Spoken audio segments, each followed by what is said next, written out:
Republican Liberty Caucus of Tampa Bay is called to order. Let's do the pledge. Oh, stand please. Pledge allegiance to the flag of the United States of America and to the republic for which it stands, one nation, under God, indivisible, with liberty and justice for all.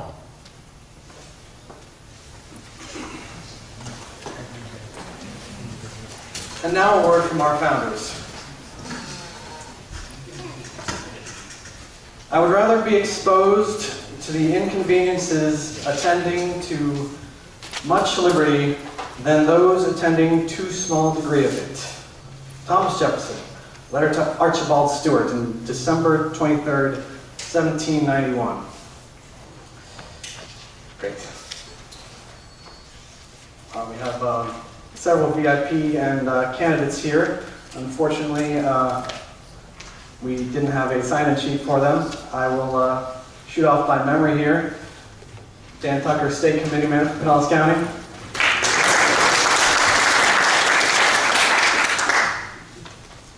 Dr. David McKalip for St. Petersburg City Council District 4.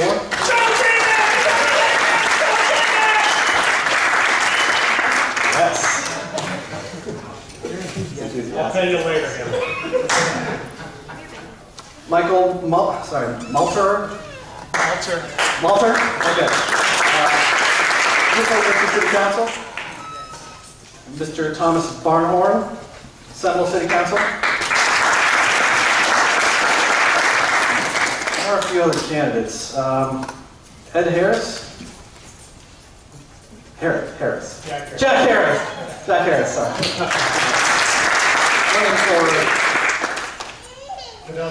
Josh, what's that? Pinellas County Commissioner, Jack Harris. We also have Mr. Joshua Black for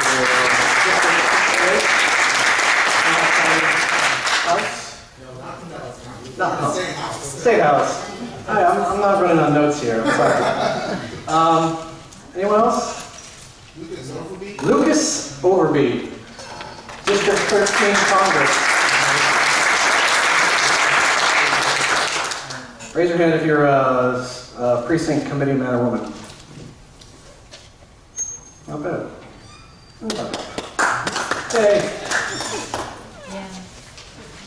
All right. Wow, we got a pretty good turnout after our last meeting, so let's do some hot button issues.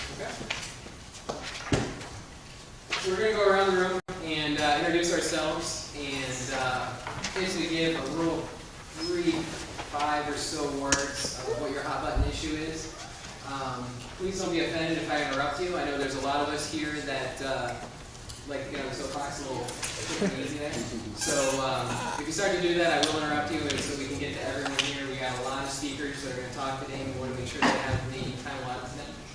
And afterwards, what I'll do is record you guys, if you want, briefly in an interview for your hot button issue. Your name, your city, your county, your issue. We're going to kind of make a little mashup video there for our group. We can post it on the website and start kind of getting our social media going. But I'll give you an example. I'm Tim Rodacher from St. Petersburg, Pinellas County. And this week my hot button issue is the red light cameras. I'm Marge Baker. I brought you all around flyers, and I hope you'll come. It's the first meeting of trying to keep our country together. We're starting out with guns. Brief for the ladies. Thank you. Hi, I'm Lee Rush. I don't have any hot button issues this week, but I'm supporting the Clearwater. I'm Patty Taylor in Clearwater. Mostly hot button issue is the undeclared wars. The what? Undeclared wars that are involved in foreign policy. Doug Malterer, St. Pete, pretty much everything. Economic issues is probably my number one. Gun control keeps getting pushed to the top because people are trying to take away my rights. I'd rather focus on economics than being distracted.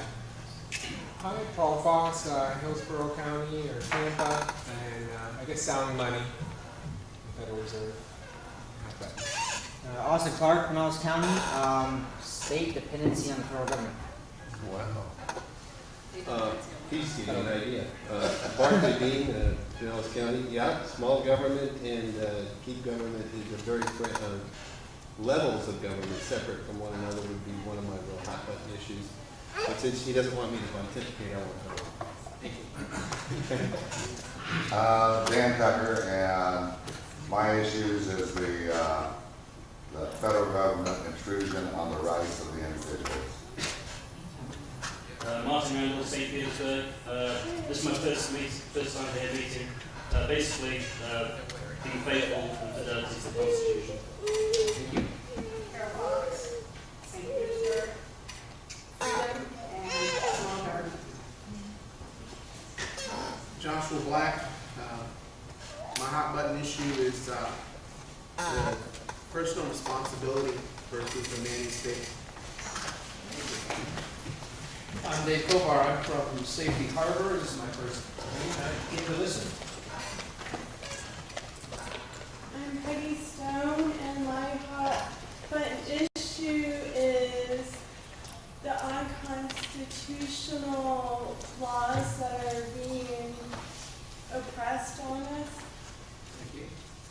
Sharon Crandall, Palm Harbor. It's my first time I'm here to listen, but gun rights are mine. Awesome. Tom Crandall, Palm Harbor, gun rights. Christina from Tampa, government waste. Joe Jordan, St. Petersburg, red light cameras. Don't share your color. You're the mega all the way here. Kimberly Copeland, I'm from Tampa. I have too many to name. I guess gun control is a good one right now. Thank you. Tom Barnhorn, probably the one that affects my city the most is internet sales tax. But I will say that everybody, whoever says they like the red light cameras, has never gotten a ticket from them. Thank you. So that's one of my. Campaign donations. I'm Joshua Robinson of St. Pete. My hot button issue is cannabis laws. They set a precedent for corruption in this country. Thank you. Larry Potter, Seminole, and right now gun control and the right to carry arms and have it private from the government. Lucas Overby, I guess my top issue right now is I actually enjoyed a wrestling fight with you guys on the next coming one, so today's. Jack Harris, Seminole, red light issues. I'm Lauren Viet, St. Petersburg, and I think red light issues are probably at the top of the list right now. My name is Linda Stenbrich. My red hot issues is Obamacare, the nanny state, and gun control. I'm Kathy Haddon from St. Petersburg, or Largo. And so many hot button issues. I think my biggest one is the TSA and red light cameras and Muslim Brotherhood infiltrating our government at all levels. My name is Hamilton Hanson. I and 6 other of my We the People have taken over Hernando County governance. And school board. And we are working our way up to the state level. Thank you. And I just want a case of real ID.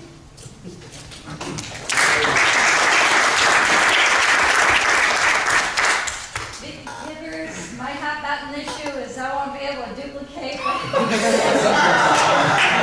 here in Pinellas.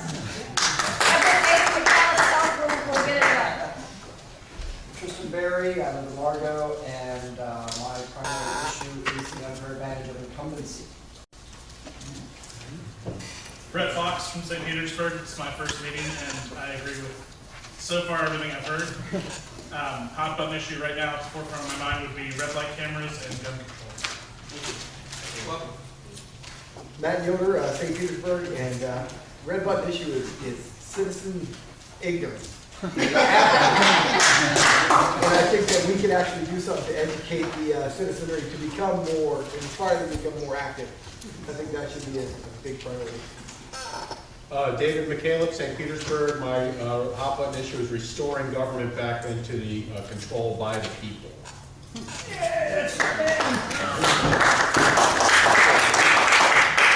Justin Colvin, I'm from Tampa, Florida. I joined RLC at the RNC convention. So that was my first actual formal meeting with you guys, and I'm looking forward to it. Hot button issue for me would be Obamacare and the medical tyranny that's going to go along with it, and gun control. Julie Peeler from Pasco County, and my hot button issue is the concentration of power, not just at the federal level, but in the president's office. I'm Brady Peeler, Pasco County. I have so many hot button issues, it's difficult to give the hottest one. But one that bothers me of late is the continual unrestrained spending and unconstitutional spending at all levels of government. I'm Michael Malterer, Newport Richey, Pasco County, and my hot button issue probably is drone warfare.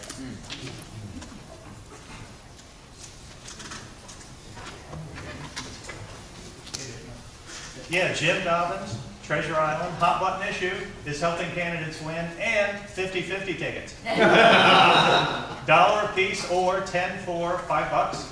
And half goes to you, the winner. The other half goes to the RLC. Thank you, Jim, for that blatant advertisement.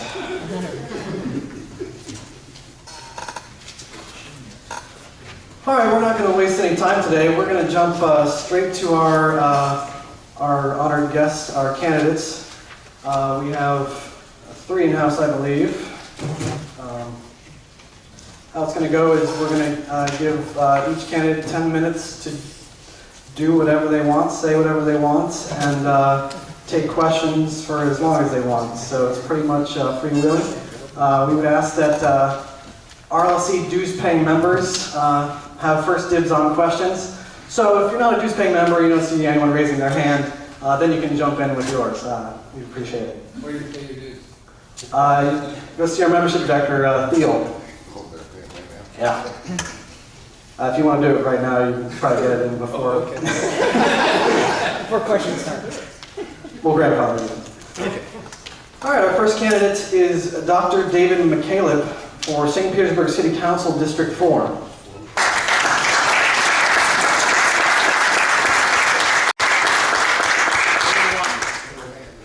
Want me up there or here? All right, I'm afraid I'll fall and hurt my brain. Well, thank you very much. My name is Dr. David McKalip. I am from St. Petersburg, and I'm asking you to help me get elected to St. Petersburg City Council. St. Pete is my hometown. I've been there since I was a baby. I'm a small businessman. I have a medical practice doing brain and spine surgery. I'm also a family man, married still to my first wife of 21 years, and I have 3 children. I want to thank you all for the work you're doing, because it's the work of folks like you that's going to bring our country back, that's going to restore freedom and restore control of the government back into the hands of the people. Without you, we're in big trouble. It's not so much about getting 1 or 2 people elected or even a bunch of people elected. It's about making sure they do your bidding, and more importantly, that they just stay out of your way so you can run your own lives. Now, the St. Petersburg City Council has a checkered past. What they like to do is grow government. That's their main mission. They want government to be as big as possible. They rode the housing boom up into 2007. They've doubled the property tax revenues. And then as the property bubble burst, instead of cutting down their spending, while they claimed they cut down their spending, if you really analyze the budget, the spending stayed just about the same and grew. In fact, they're spending about twice as much now as they did in about 2002. And so what I want to do is get on the city council and start cutting back the spending. We need to stop assuming that people are just walking ATM machines for the grand visions of these politicians. They need to stop, expecting us to just keep having increased utility bills, new fees, more property taxes. At some point, it's not going to work anymore. There's other issues. They tend to regulate heavily. For instance, I have an electronic messaging center outside of my medical practice. And they are violating my First Amendment rights and saying that it can't change more than every minute. It can't have moving text. And I fought that. In fact, before I started the fight, it was going to be 5-minute dwell times. I got it down to 1 minute. My goal is to abolish that. Freedom is an important agenda for me as well. if I'm on St. Petersburg City Council, one of my first things I'm going to try to do is to declare St. Petersburg a no drone zone. If the federal government wants to fly a drone over our town, they need to get our permission, and it will be denied.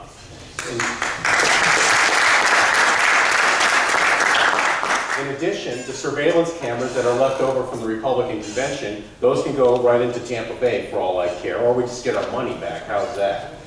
We don't need a big brother on our street corner, just like we don't need red light cameras, which is the other thing that I'll work to stop, are red light cameras. Wingay Newton, who is a progressive guy, keeps trying to stop red light cameras every single way he can. He can't get a second on his motions. He can't get any progress because everyone's in on it, on the city council. I'll help people like that who do embrace liberty, at least in some way, to move the agenda forward. There's a lot of corporate waste there. They keep giving $1.5 million a year to the Rays. You know, the Rays can have a wonderful stadium if they want, but you know, they can pay for it themselves, just like most of us built our own businesses in our own lives. We look at SRI as a business that came in on $10 million, $5 million from the county, $5 million from the state, and they came into St. Pete, promised all these jobs to be made. The jobs didn't show up. I'm still getting the data from the state, but it's quite clear they didn't produce the economic development that was promised. Then look at things like failed social welfare programs. You have the Midtown Grocery, a sweet bit. $5 million of tax dollars going into that, putting mom and pop businesses out of business in that neighborhood to support the grand vision for what some people on city council think is an appropriate grocery store in Black St. Pete. Well, the people in Black St. Pete don't like the Midtown grocery store, and they want it gone, and they shouldn't have to have small businesses that live there run out of business because of that boondoggle. You know, there's other moral issues I want to work on. When I'm on St. Petersburg City Council, and someone comes to me and they say, we're going to solve crime with this government program. We're going to help our kids learn with this government program. I was going to say to them, tell me what you've done. Have you tutored a kid? Have you gone out into the community and helped a single mother? What have you done? I see we have a religious group coming here asking for a local hiring ordinance, but forcing us to hire people, you know, who the government wants us to hire. What have you done to make sure these people get hired into jobs? What are you doing? So if I'm on City Council, I want to put it right back in their lap and stop getting them to beg the government for solutions. Now, a lot of people will say, you know, I don't live in St. Petersburg. Thank you for talking. Good luck, but why should I care? I'll tell you why you should care. There's something called the rail, the light rail. All right, that choo-choo train. All right, they want to regionalize all of Tampa Bay. They want to take all these little communities and treat them like just little entities barely in a larger super region. All right, so what I want to do on St. Petersburg City Council is get in the way of rail. When they say we're going to have a 1 penny tax to build the train and it's going to raise $100 million a year, I'll say, well, where's the other billion going to come from? All right, and when they say, well, we need a zoning clearance to change it so that the train can go in St. Petersburg, I'm going to say, I'm not so sure that's a good idea. Whose property are you going to steal through eminent domain? And I'm going to get in their way. And that matters to you because their goal is to build rail into Tampa. And once they build rail in Pinellas, there's a little spur aiming right over the Howard Franklin, and their goal is to say, well, look at all the federal money we can get. Now all your tax problems are solved, Tampa, because we're going to get all this free federal funding money to come in. So I think you need to support candidates in other communities. Now the campaign is underway. I have some cards. They split into two. If you're interested, fill out my little survey, put your name and email address so I can put you on my database. If you want to volunteer, you'll get notices about how to volunteer. Of course, money is always appreciated. It's expensive to run a campaign. And also, if you want to help me today, I have a donor form right here. I don't know if I have any more time, but I can take a question or two if there's time. I'm happy to take any questions. In the back, yes, sir. As regards public financing, say sports stadiums, things like that, what's your opinion of all that? In general, I'm opposed to it. I think people should pay their own way. You know, people like to make the economic development argument. I can listen to some arguments about tax relief and the like, but I'd like to see a level playing field. If some big corporation's going to get a tax break, I'd like to see the little businesses get the same tax break. Yes? The spirit of that same question, just to play devil's advocate, a lot of, you know, if you're in a debate, I think a lot of other politicians will point out the fact that, well, you know, we have so many employers now that receive subsidies that provide all these great jobs in the St. Pete area. if we have this policy, we're not gonna do it, we're gonna really hurt the economic impact that's already being put in place by these existing employers. How do you kind of counteract that and say, listen, we level the playing field, it's not gonna have the adverse impact you're anticipating? I'd say economies develop better when money is in the pocket of the citizens, when money's in the pocket of small businesses. If you don't take it away from us in the first place, we're going to do a much better job developing an economy than any committee could ever do in some political form. And I have also very specific details about how those programs have failed. I have a blog called the Sunbeam Times. And you go to sunbeamtimes.com, and I routinely analyze the budgets, I routinely analyze the subsidies. And on all of those arguments, they're easy to blow apart. You know, why are we paying $1.4 million a year so that the Rays have their property insurance paid?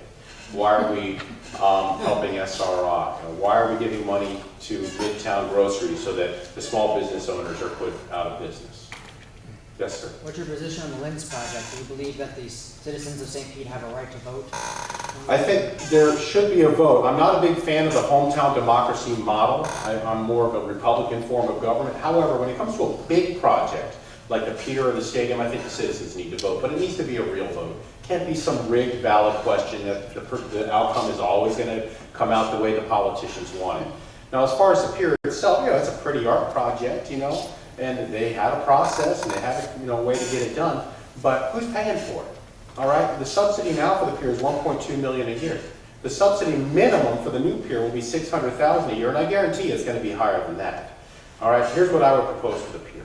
Lease the entire property to a private entity, let them develop it on their own dime, and remove all of the subsidies from the taxpayer. You will get a market-oriented development that people want. That will require a referendum for the citizens, but when you tell people we're going to cut your taxes when you're no longer supporting this big white elephant, and you tie it together with the politics of the anti-pier movement, I think it can work. One more question. I don't see any more questions. I thank you very much, and please go to my website, McKalipforcouncil.com, fill out a form, and if you want to help me out, volunteer or give me money. Thank you.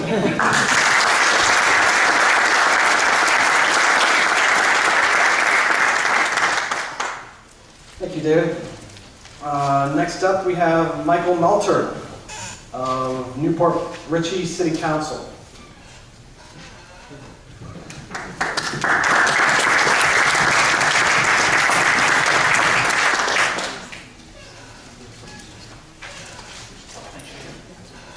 So, my name is Michael Malterer. I am running for Newport Richey City Council, nonpartisan candidate. There's no district, it's a citywide election. You're wondering, who is this guy that's standing up in front of me talking on this microphone, and why do I care? Michael Malterer is a lifelong resident of Newport Richey, born and raised in the city limits, went to K through 12 right there in Newport Richey. Left to go to college for a little while, came back, studied ministry at the Baptist College of Florida, came back, married my wife. We have a kid on the way, we have a dog and all that great stuff. We've lived there for a few years now. I work as a part-time youth pastor and as a manager at Penske Truck Leasing here in St. Petersburg as well as in Port Richey, Florida. The question always comes up, why would someone want to run for city council? And I've quite often asked myself that question after I decided to do it. I attended some of the city council meetings after I came back from college, and the decisions that were being made there on Main Street seemed like they were so far away from anything that resembled logic. If you follow anything that happens in Newport Richey, you can go back in the Tampa Bay Times. There was a $15 million budget shortfall last year, and the only thing that got higher than the unemployment rate in Newport Richey was the tax rate. 14% tax increase, we doubled your stormwater and streetlight fees. That's how we made up the money that we were missing last year. So, in light of that, I will be a fiscal hawk. That is my primary goal in this campaign, is that I will draw attention to the fiscal problems that Newport Richey has a problem with. We have a problem with buying up property. We tried to capitalize on the real estate market in 2007, 2006. We bought up many city properties, and we've done nothing with them. We had these grand plans of redevelopment. We've done nothing. The only thing that we've really done and the city of Newport Richey has a track record of being more reactive than proactive. We set up red light cameras. In fact, there was an ordinance that almost made it past council that would put a red light camera on every single street corner in Newport Richey city limits. That was after a few of those councilmen had rear-end crash issues, and they thought that that would solve those things. I've talked about the budget and the taxes. I've talked to you about how 14% increase in taxes. It is now the highest it has ever been in Newport Richey. We are approaching the state limit of $10 per mil. And they would tell you that they haven't actually raised your taxes because your property taxes, your property value has gone down. My third big issue that I'm going to be running on this time is small business regulations. There have been the West Pasco Chamber of Commerce and larger Chamber of Commerces have both pretty much written off Newport Richey because of the strenuous or arduous regulations they have. You can't have a sign on your business that's over a certain amount of square footage. You can't have it if it's certain lighting and issues like that. You can't have LED lights. So if you drive down Main Street in Newport Richey, you'll find a lot of businesses that don't have signs. That they just operate there, but they don't have signs. You can't have a barber shop that has more than 5 barbers in it. It seems kind of odd to me that we're regulating this kind of commerce. So my goal will be to revise the permitting process to lower the impact fees where we can and to just get government out of your life. So you're wondering, why would I get involved? I live in Pinellas, Hillsborough, I live somewhere else in Pasco County. Why would I get involved? I don't even know if this guy can win, right? I will tell you that last year in 2012, when people were somewhat getting pumped up for elections, 524 people turned out for the city council election. There were 3 candidates running, 2 would win. The highest one was 288 votes. So anything that you do, donations, volunteer-wise, is amplified 50 times. Because you can knock yourself on 50, 60 doors, that can win the election. There are 6 candidates in the race, including myself now. So I ask that you knock on 50 doors times 3 people, we've won the election. I will take a few questions now. I don't know if there's going to be many, though, because I don't know them was around my way. Oh, you, sir. Oh. Hello. For those people who live in the city, Pinellas County, and over in Hillsborough, Pasco County is now an Agenda 21 county. The question to you will be, how does the city feel about that? But another item for Pasco County is that they have now sold off all of their utilities to FGUA, Florida Governmental Utility Authority. So Pasco County doesn't own their own water systems anymore. We tried to buy them in Hernando County and we shut them down. So to you in the city, the question is, how are you guys doing with Agenda 21 based on the mobility fees for the county and the FGUA fiasco? Sure. The mobility fees haven't hit us yet. We haven't done anything on that end.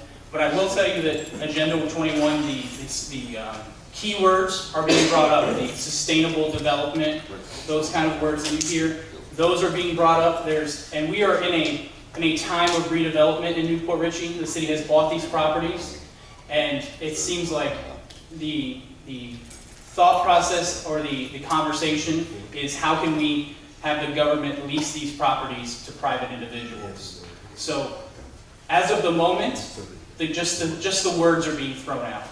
There's nothing been of substance yet, but it seems like that is on the way.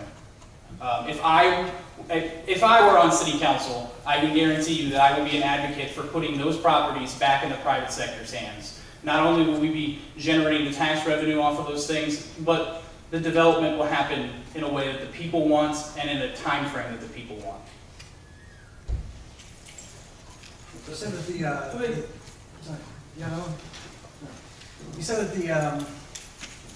the city had bought up a lot of property, and they had grand plans of redeveloping this property into whatever. What do you have any plans for that? How would you pay for that if you? Sure. As of right now, we own the three largest properties in Newport Richey. We own the three most valuable properties. We own the Hacienda Hotel. Many people have heard of that through news stories and such, that it's haunted and that there's been murders there and all that great stuff. I don't know if that's true. It was a very, very classy hotel for movie stars, for silent movie stars in the 20s, in the teens and stuff like that. We bought up that hotel and it has sit empty for a better part of a decade now. We've also bought up the property across the street from that, the other side of that. Community hospital has left our municipality. So as of right now, we're actually pledging on that part of it. We're not getting the tax revenue from that because no one owns it except for us. And if I were on council, I think that the budget issues could be somewhat solved by selling those to private individuals, collecting the tax revenue off that, and then easing the burden on the private individuals who live in just half-acre houses and such. I'll follow up with what I was saying because I want you city folk to understand what is happening and why this is so important that he get elected. State Road 54 and US 19 are now corridors for stack and pack housing. There will be no automobiles on those two stretches in Pasco County. There will be all rail and greenway, walkways, bikeways. There will be no more automobiles according to the measure that they passed a year and a half ago on those two sets of highways, and that affects his city. It will be an issue that comes up. There is a lot of redevelopment that goes on in that area. Newport Richey is somewhat positioned to rebound with the economy. I'm not sure that the economy is there yet, but we are in a position where there has been growth around us, but we've been unable to capture that growth in Newport Richey. I will concede the lectern, but I appreciate you guys' time. I appreciate you guys having me here. I will be back there for contributions, volunteer contributions, and you can come ask me any questions you want. Thanks.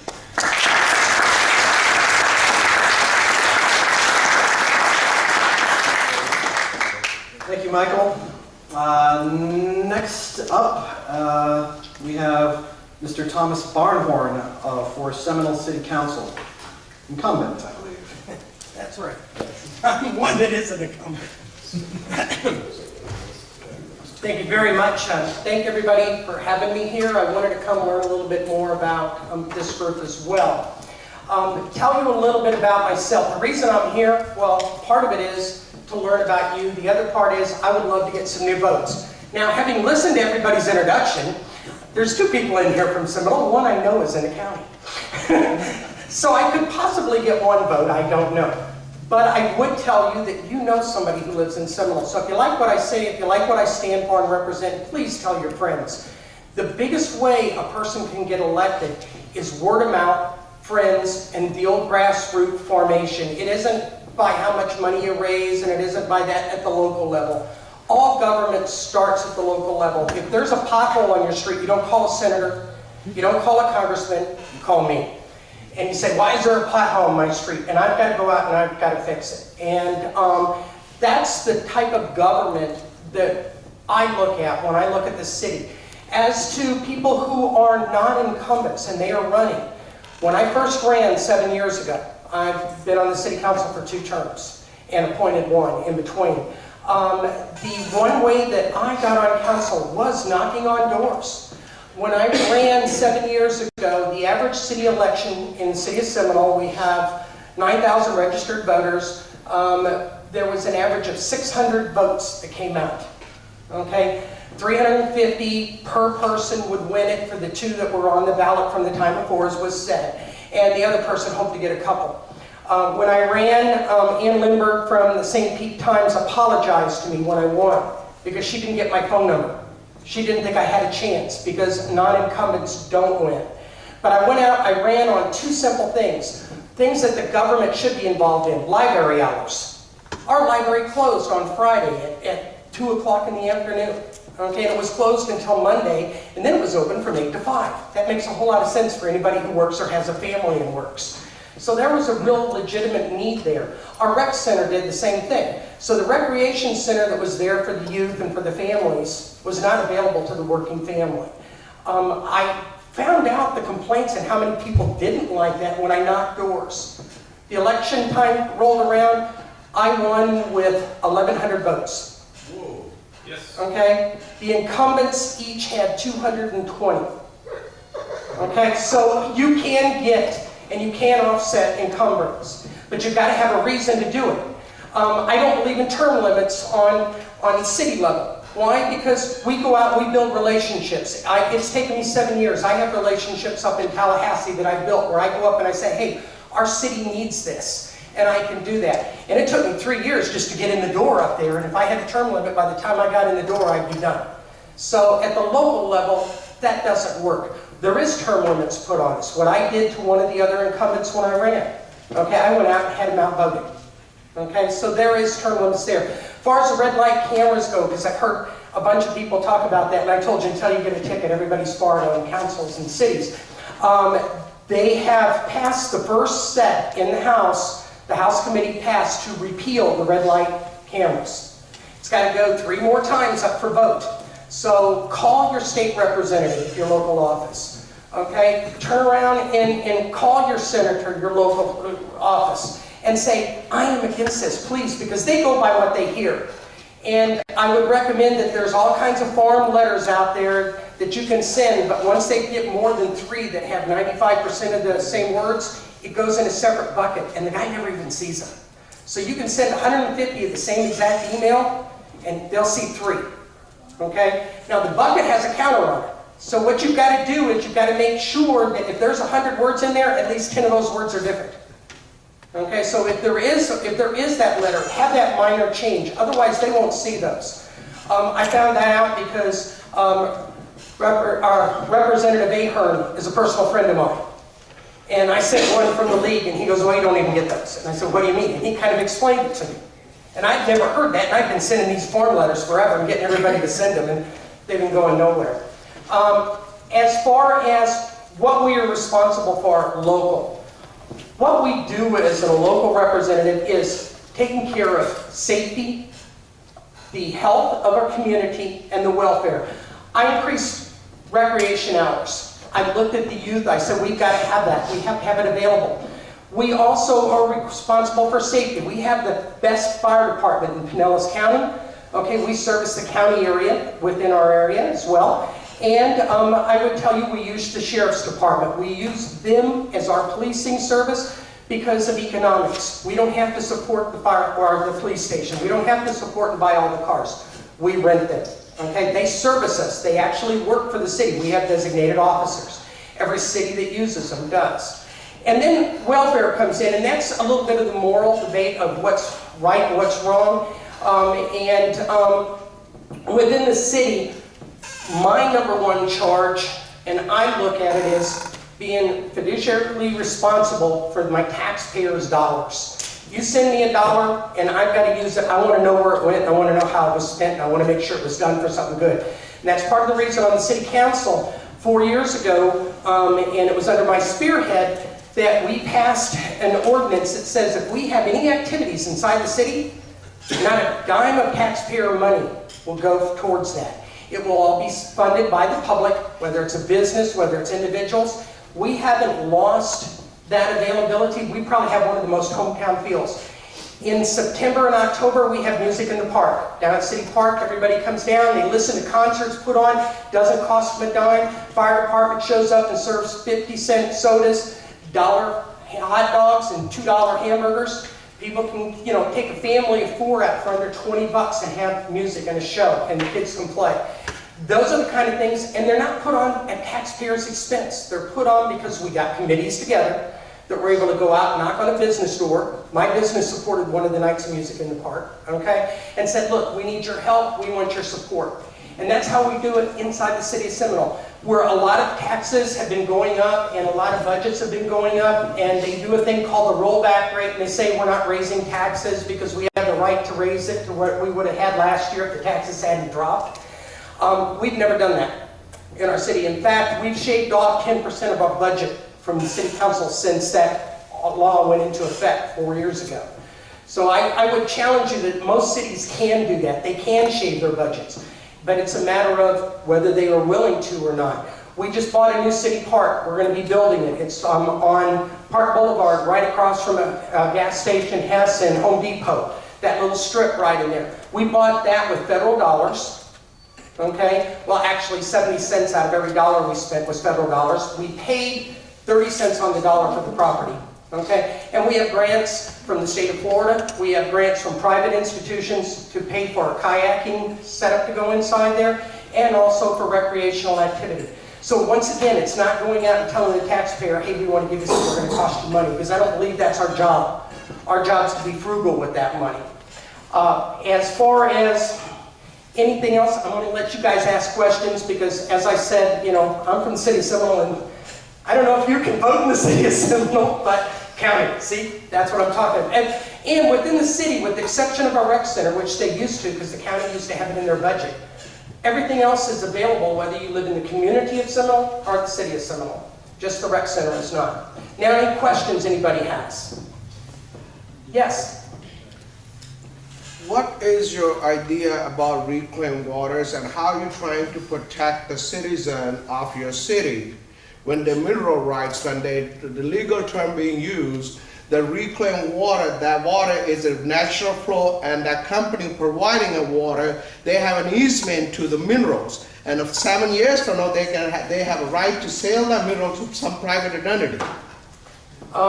As far as the minerals themselves within the water, okay? No, I'm talking about the ground under the land. For example, my house, I use a reclaimed water, and there's irrigation going on, and the Florida law, the state, but very clearly they use the natural flow of the water. And there's a private company who's maintaining that flow. Now they have an easement to my property. 7 years from now, they have a right to my mineral under my house. How are you going to protect that? Okay, the mineral rights in your own property. Yeah. Any of the easements going across, private companies have access to use it, but not remove it at this point. Okay, now I don't know, what city are you in? Because the 1950 Florida Agriculture Code very clear about that. Okay, I'm sorry, what city are you in? I live in Clearwater. In Clearwater, okay. As far as actual mining from within your soil, they do not have the right to do that, okay? Unless it's specifically sold to them by a city. Okay? Yeah, the city could take that rights away from citizens because you already given them an easement. But they are not allowed to use that for anything other than the transmission, because that line also goes out currently to all your utilities, okay? And the utilities, once it's placed into the ground and run through the ground, they can't be disturbed by another utility. Now, reclaimed water, for example, inside of the city of Seminole, we kind of got bypassed because we didn't sign into some of the things that the county themselves had wanted. Okay, we've got very limited. If you live in the county inside of Seminole, some of those areas on the farther edges towards the beaches do have reclaimed water. Okay, if you live in the heart of Seminole, you don't have it yet. Someday you might. Okay, if everything goes across. But as far as that goes, that's where you go and you would actually talk to your city and you would say, look, make this change take place, make it happen, because those are the ones that legislate locally, okay? As far as the right to actually come in and start excavating on your property, nobody has a right to do that with the exception of laying utilities, okay? That's the only excavation they can do. Now, maybe they can come up with some idea that says, hey, we're going to pull this pipe out and we're going to yank the dirt out and go through it that way. But chances are that's not going to happen because the community isn't going to allow it to happen. Okay? Yeah, one more question. Go ahead, please. Yes. When you get federal dollars or when you get state dollars, aren't you using taxes from your community? Don't they pay into that? Yes, they do and they don't. Okay, the federal taxes that we're receiving are not coming from the property taxes that we actually charge our residents. Now, let me go just right down the line that you're talking about, okay? You pay $10 in, okay, and you're in my city. I can't control that portion, okay? But if I get some of that back for the betterment of the city, you're better off, rather than giving it to somebody else. And so therefore, yes, some of that money does actually cost the taxpayers some money, Okay? But they're going to charge, the taxes are set up, the federal government's set up, and unfortunately it keeps spending more and more money. Okay? And they're the only people that, but they're the only ones that don't have it. Now, when we ask for certain grants, we apply for grants that are already set up.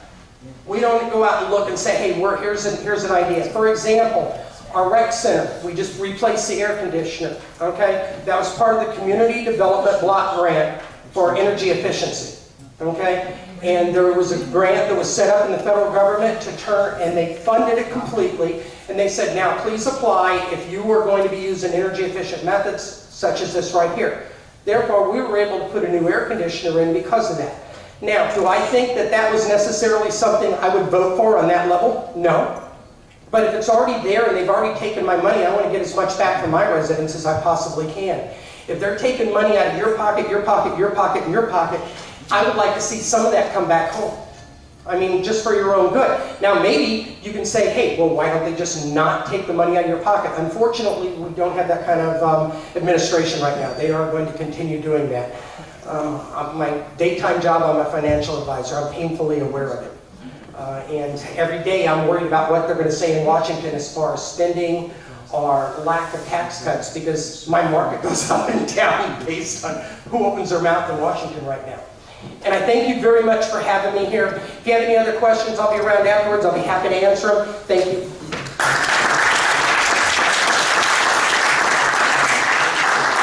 Thank you, Tom. Okay, we had a few other candidates scheduled. Unfortunately, Mr. Tommy Frayne, who is running for Tarpon Springs City Commission seat 4, had an appendectomy two days ago. So, yeah, Tommy Frayne was unable to make it due to a legitimate excuse, right? I think so. And Gabby McKee was also tentative. She's for Oldmar City Council, seat 3. Well, we had we have several good candidates here today. We have other good candidates running all over the Tampa Bay area. I think it's important to find people that we can support. Hey, Corey. And get behind them and push, encourage gently towards our way, our mental mindset, yeah.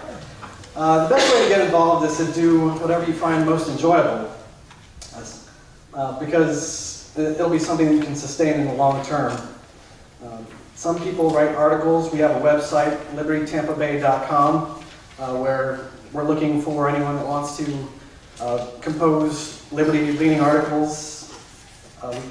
We can talk afterwards if you want to do that. Some produce video. We have several video cameras here today. Some attend city council meetings. Some attend official party functions. Some attend activist functions, 9/12s, Pinellas Patriots, tea parties.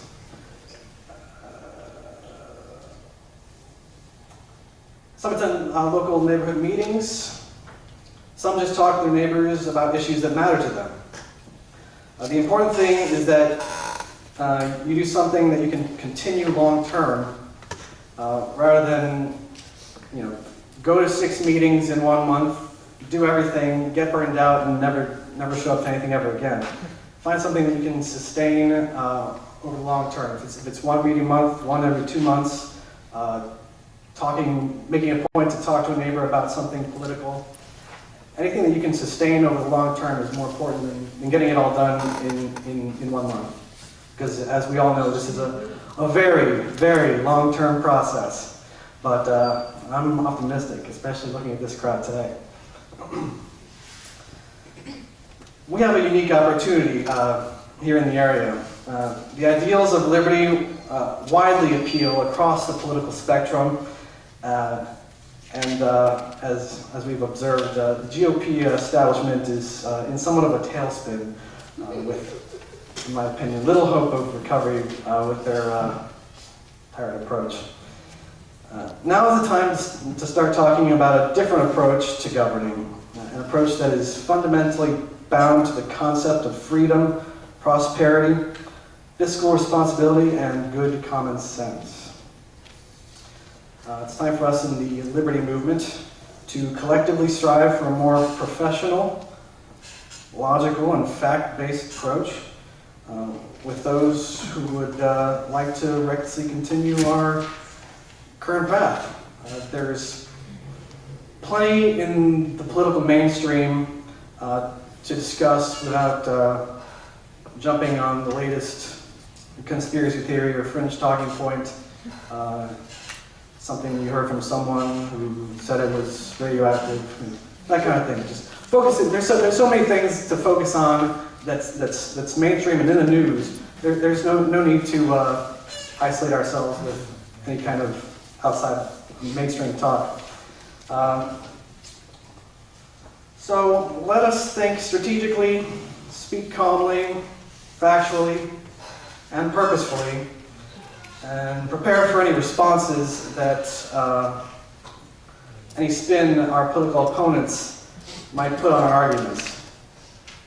If we do that, there will be no stopping the brush fires of freedom from spreading. That's my little spiel.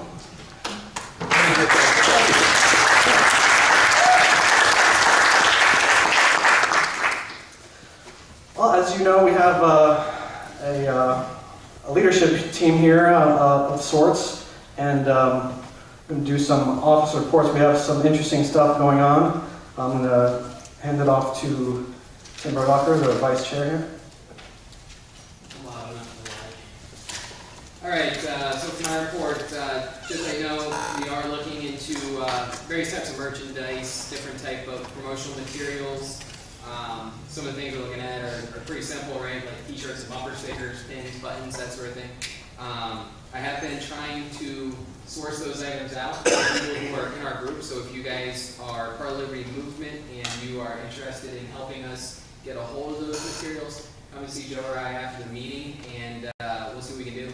I have found somebody that can help us out with the bumper stickers and the vinyl decals and all that kind of good stuff, but I do need other items as well. So if you have any business that does promotional materials of any type, please let me know. Past month, been looking for new speakers. Where's Austin? He'll actually probably touch on that a little bit more, but if you guys have someone, get a hold of Austin, myself, or Joe. Obviously, we prefer to have everybody lean, right? And we want to have full campaigns and officials, and especially the smaller elections where we have a couple hundred votes and actually win. So we need to get those guys in here, get them to do their sales pitch, get some of us as activists to go out there and support them. You're in Seminole, so there's one other person that was here.